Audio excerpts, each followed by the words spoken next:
নমস্কার। কবিতায় কথা বলিতে আমি সুশান্ত। আজ পরিবেশন করছি কবি শ্যামল কান্তি দাশের লেখা বলা বলি।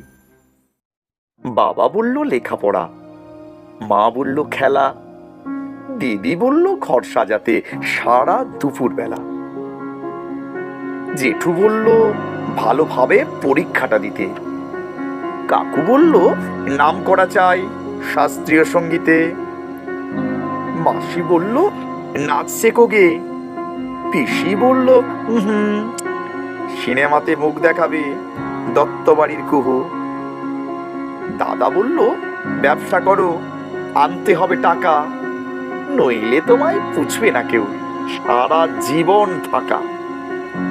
ঠাম্মা বলে মাসে মাসে বিদেশে যাওয়া চাই, নইলে লোকে বলবে মেয়ের মাথায় খেলু নাই।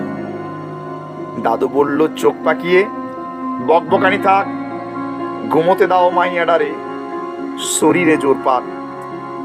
নমস্কার।